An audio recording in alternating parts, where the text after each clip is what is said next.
Hello there, let's do this. It's a time in the blue corner, fighting out of the blue corner, from France, Sardoche. His opponent across the ring, Rainn Wilson. This is the finals. Let's see how they got there. The bracket. First, the left side of the bracket. Benjifius beat Daniel Negreanu, the poker player, 2-1. While Rainn Wilson beat Moist Critical. They met in the semi-final and Rainn Wilson came out on top, moving into the final.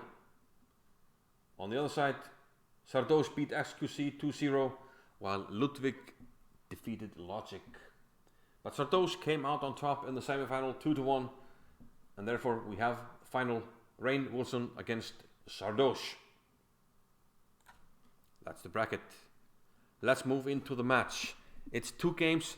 It's a rapid game, 10 minutes for the whole game, 5 seconds increment for each move. Rainn Wilson opens up with the white pieces and he plays e4. No surprises, he's been playing this the whole tournament. c5, also not a surprise by Sardoche. And now we have this b3 line that, Rainn has been playing the whole tournament. Tricky line, which I like, I played it myself. Knight c6, bishop e2 and d5. Small surprise by Sardoche, and this was definitely prepared by his coach Kevin Bordy. I mean, black gets a comfortable position, but you know, if you know what to do with either side, you're doing well. In this case, Rainn Wilson went e5. And now we have a structure similar to the advanced French. The French is, if you go way back to the first move, e4, this is the French defense. And after d4, d5. Black gets this structure, and e5 is the advanced variation. White gets a pawn here, a strong pawn usually. But it depends. Here we don't have the pawn on d4, so we're counting on the bishop and the knight to protect the pawn. Black puts more pressure on the pawn, a fine move. Maybe we can increase the pressure with a knight, maybe with a bishop, by carrying it, put more pressure. So Rainn wants to, limit the pressure. Pin this knight, and that's bishop d7. He doesn't have to take it, but he takes the knight. And now White needs to be careful because this bishop could become strong. If things open up, if Black can play d4, open things up, huge bishop. Also, after what Rainn did, he played c3, knight e7, a normal move. This knight really wants to come to f5. d4 takes. A huge move now would have been bishop b5, cutting off the king here. This king can't castle, so bishop b5 would have been a huge move. Maybe Black was afraid, the bishop is attacked, and this might look scary, preparing this, but the bishop can come in here, and it's fine. You don't have to worry about this attack by the pawns. But Sardoche held off on the bishop b5 idea. He plays knight f5, also a normal move, a good French move. This is a structure you get in the French, you get it sometimes in the Caro-Kann, but topical structure. So castles, bishop b4.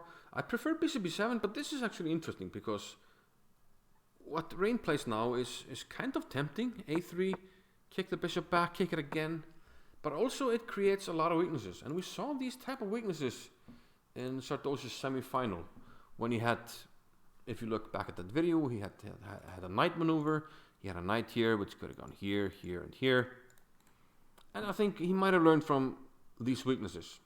Or did he? We'll see. Rook to e1. Not a necessary move. I guess getting the knight out is more useful. Castles for Black, useful move. Knight b2. And a5. Trying to soften up these pawns. This is a fine French move. As a player of the French defense myself, I like what Black is doing here. We have knight b3, takes. And bishop a4, a strong pin on the knight here. And you need to react well here. And Rainn did. He played queen d3, getting out of the pin immediately. Queen c4. Good move. I mean, Black had some choices here, but I don't mind this move. For instance, taking the knight looks fine. Even though we give up the bishop, queen takes, h5. We have the a file, the c file, a strong knight here. But I don't mind keeping the bishop. Queen c4. So knight c5 now. And Sardoche took. And interesting idea. He played g5. The idea here is if white takes, he's going to take a flank pawn, but we will counter by taking a center pawn. And that's in our advantage. It's an advantage for black to trade a flank pawn for a center pawn. But Rainn Wilson comes up with a fantastic move here. g5, interesting idea, but g4. White moves the king in front of the pawn. No, he moves the king. He moves the pawn in front of the king. Yeah, I messed that up. But okay, he moves the pawn in front of the king, which we usually don't do, which makes this a hard to find move. But in doing this, the knight has to move. It moves, and now we can take the pawn, and there's no pressure on this pawn. So Rainn wins a pawn. But okay, knight c6, putting pressure on this. Knight c5, indirectly defending by cutting off the bishop. We have a trade, and knight b4. So white is up a pawn, but there is pressure. There's a threat here of, winning the exchange. Rook e2, strong move. And Sardoche goes for knight c2, hitting the rook. But Rainn Wilson, he's up to the task, and he finds the best move. He takes on a4. Rook for 2 minor pieces. The rook is 5 points. Each minor piece is 3 points. So you get 2 times 3, 6 for 5. You basically win 1 point, and you're already winning this point. So white is basically up 2 points. But we have an annoying pin. Black pins the bishop, and well, can we get out of the pin? King f1. Fantastic chess by Rainn Wilson. It's the ending. You have to use the king, and here you need to protect the rook so you can move the bishop. And he finds the idea immediately, brings the king, and now just moves the bishop. And after the trade, he's up a pawn. He has 2 minor pieces for a rook. Should be winning. But here he misses a chance to immediately win. King b3 would have cut the rook off, because now the rook ain't coming back here. This is covered by the king. The rook is lost. But the knight comes back. Another chance for king b3, cutting off the rook. But knight d2 instead, and now the rook gets out. So a lifeline for Sardoche, but is it enough? h5 now. And knight b1, horrible blunder by Rainn Wilson. After he played this game so good, but now black can simply take the pawn, and this passed pawn is super dangerous. Because if you try to stop it with the bishop, I start chopping off your pawns with my rook. But no, rook a2, why not take the pawn? King d3, blunder, you had to attack the rook. And then take this with check. Now we can again take, and now our rook is better positioned. Super dangerous pawn. But rook h2, they both miss it. But now finally Rainn realizes, takes the pawn on h5. And he's in time with the bishop, protects it. Brings the king. Now brings the knight over, this pawn doesn't matter. Knight e2. It was also strong to move the knight in and just, go for the pawns. But this is good enough. As we have an earthquake, we're having a lot of earthquakes in Iceland. I don't know if you heard that, but basically we have, I think well over like 2,000-3,000 earthquakes the last few days. It can get a little shaky, but also this game is shaky, so let's keep a focus on it. Knight g3, and this is where it got shaky, like earthquake shaky. We can take with the rook on h4, and it's hanging in the balance, because now we got the pawn and the material is equal. But Sardoche with a blunder, king takes h4, missing the backwards knight move. It's been a theme in most of these PogChamps matches that people miss backwards moves. So focus on that in your chess. Pieces going backwards at all levels. It's the stuff that people miss. And now Rainn is completely winning, and we're just going to go quickly over what happened next. It's 2 pieces. Just bring them in, protect everything, and eventually you'll get a queen. La la la la la. Brought the king in, take the pawns. Bishop e5, king takes d5, king c7, king has a square. Just queen a pawn, d5, d6, d8, and don't stalemate. Can we stalemate? No, we can't. Queen d5, almost stalemate, but we have this move. It's mate in 1. Queen a5. Well done by Rainn Wilson, who takes game 1. Game 2. Sardoche has to strike back. And he has the white pieces And Rainn Wilson, sticking to his fianchetto strategy, g6 and g6. He wants to go here. It kind of backfired in some of his matches, but I guess he was ready for if White had gone e4 at some stage and then went for one of these aggressive lines. I guess he was ready. But in this one we have c4, bishop g7, knight c3, and Rainn goes for a double fianchetto. And this is a setup known as the hippo, or I don't know if I can say it. Hippopotamus. Hip hop, hooray, ho. I can't say it. Hippopotamus. Hippo, that's why I call it the hippo. It's so called because, well, you place your pawns kind of like a hippo. Like a hippo, it's in the water, but you see some of it. But if you come too close, it will smack you. So don't come too close. But, let's see. e4, e6. Rainn is setting up the hippo. Bishop d3, knight e7, queen d2. So White gets the center, gets the pieces out. But the pure hippo is Black going here, here, and here. The knight here. And usually castling. You can't castle with the pressure, but sometimes you castle by hand. You play king here, here. And you can find nice examples of this. I can link you to one of my games. There's a famous game between Spassky and Petrosian. But it's a funny strategy. Even Hikaru has used the hippo to great effect. But knight b6, knight b to c6 is not like pure hippo strategy, but okay. It's in line with what Black is doing. It's pressure here. And actually, Sardoche does not react well here. He could have played bishop h6, maybe d5, but the move queen e3 is a little shaky. And Black actually has a tactic here. A typical tactic you must know if you play stuff like this. I've played stuff like this. And you must know if and when you can take on d4. Because very often you have this break with e5 when you fork two pieces and you win them back. So White has to give up Black squared bishop, so Black would be much better here. Note that you can't, put this anywhere because of this. And another fork, Black wins a piece. So knight takes d4 would have been very strong. Instead, queen d7, a3. Another chance for knight takes d4, but Rainn misses it. Tactics, baby. b4, this is too much. White is going for the attack, but at some stage you have to castle. And once again, knight takes d4 is available, and still strong, but here e5 is even stronger. Because this forking action on d4 is too strong. If you move the bishop, I take on d4. Bishop anywhere, here, here. I take, and two pieces protect. To attack. White is going to lose material. And unfortunately for White, if you take, this opens up a discovery and it's a double attack and you lose a piece. So e5 might have won the game, might have won the PogChamps.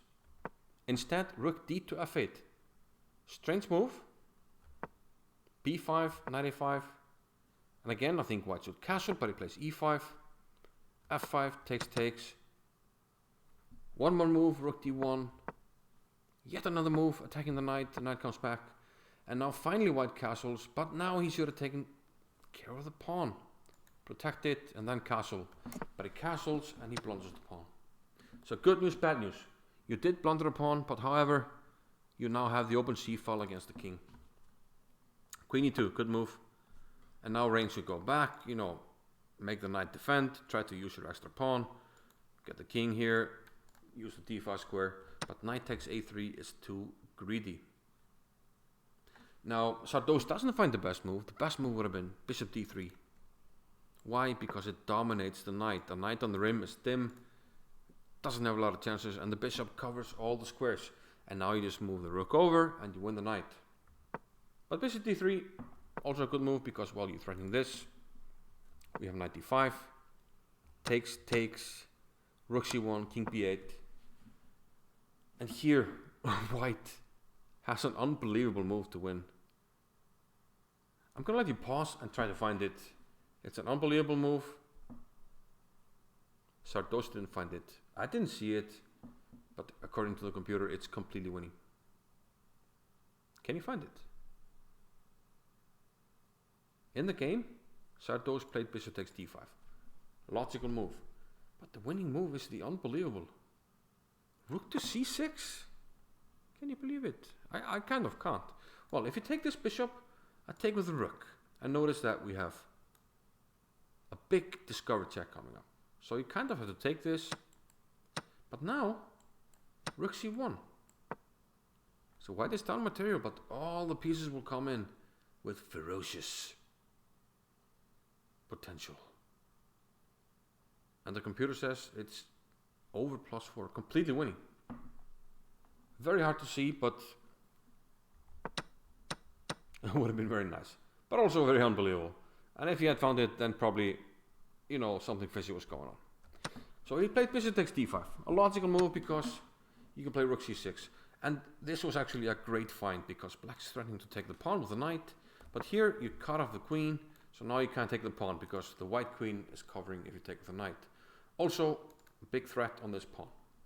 So, Rainn brings the knight back, covers the pawn. Logical. And here, a super strong move, knight d2. Trying to get the knight away from defending the pawn. But Sardoche didn't find it. He played rook c1. Still better, but some care is needed. But Rainn went off the rails. After rook 1 takes c4, he took on c6. But now we simply take rook takes c6 and wrap up piece with a threat. Bishop f8, knight c5. The bishop went back. And well, Sardoche took with the bishop on d6, but this would have ended the game immediately. Attack on the queen, and wherever the queen moves, we will simply attack it, discover the attack, win the queen. Game over. But this is good enough. Especially after this, Sardoche was very nervous here, but eventually he found, yep, I can take the queen, rook c7, and followed it up nicely.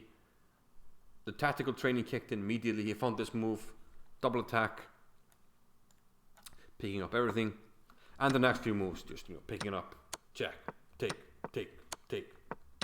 bringing the queen in, d5, a5, and now en croissant,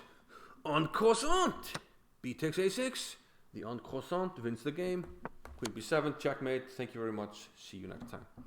So what do we have now? We have a tiebreak. Note, it's not an Armageddon, it's a tiebreak, which means if we have a winner in the Blitz game we are about to see, we have the winner of PogChamps. If they draw, they will play another Blitz game. So it's different from Armageddon. Armageddon, black gets draw odds, but we have different time. But let's see what happened. Rainn had the white pieces. And we repeated the first game. Sicilian again, same line, bishop b2, d5. But now, Rainn Wilson took on d5. Different opening. And I think very often when you play this, at some stage you have to play d4 for white. But Rainn played bishop e2. And consideration for black would be to play d4 to stifle this bishop a little bit. But development for black, which is logical and good. Bishop e7. Again, I think white should go d4. He went h3. Again, I think he should go d4, but he went bishop e5. Bishop d7. All the pieces out for black, leading slightly in development. And this again comes into consideration. But more development, knight c3, a6. And Rainn takes the knight. Bishop takes. And now black would love to play this, but now finally Rainn plays d4. And this, well, good opportunity because, well, we are blocking the bishop in a little bit. b5, knight e2. And black has to be careful because white would love to take now and play knight to d4, get a strong knight on d4. But c4, interesting move. Knight to f4. Bishop now comes into a better diagonal, bishop d6.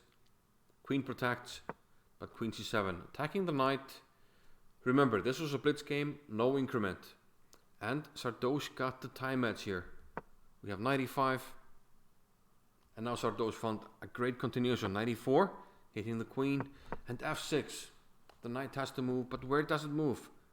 No matter where it moves, we have bishop takes f4. but I don't know if it was nerves or if he missed it, but he took quickly back with the queen.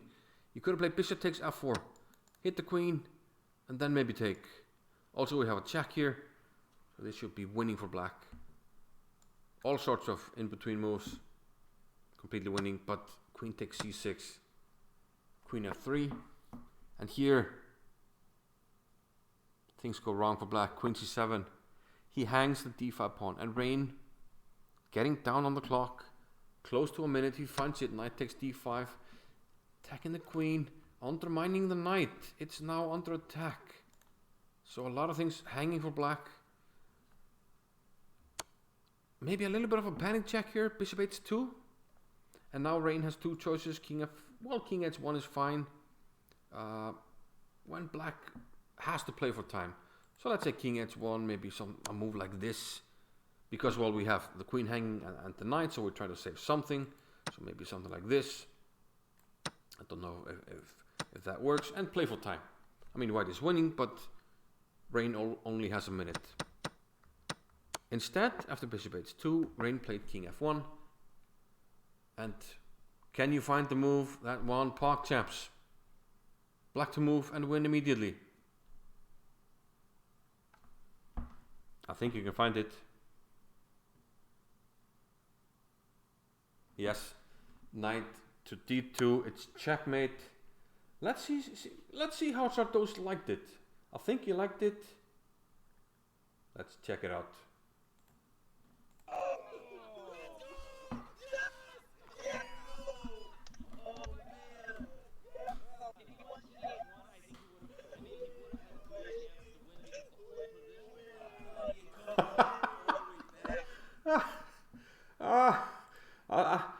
I think he liked it. What do you guys think? Anyway, you know what a tournament it has been. What a ride. And Sardoche, he put in a lot of work. He is a deserved winner. Rainn Wilson, good showing. But, you know, there can be only one. And this time around it was Sardoche, who ended the game with actually a beautiful checkmate here. The bishop covering, the rook covering the e-file, and then the knight giving the death blow. So congratulations to Sardoche. I really enjoyed this tournament, and I think we're going to have PogChamps 4 later this year. And definitely we're going to have a lot of big names again. And I think, yeah, this tournament will only continue to grow. And I really enjoyed covering it. I hope you enjoyed it as well. Hope to see you in another video. I'll be making plenty of interesting content in the coming week. Openings, pattern recognition, mating patterns, you know, tactical patterns.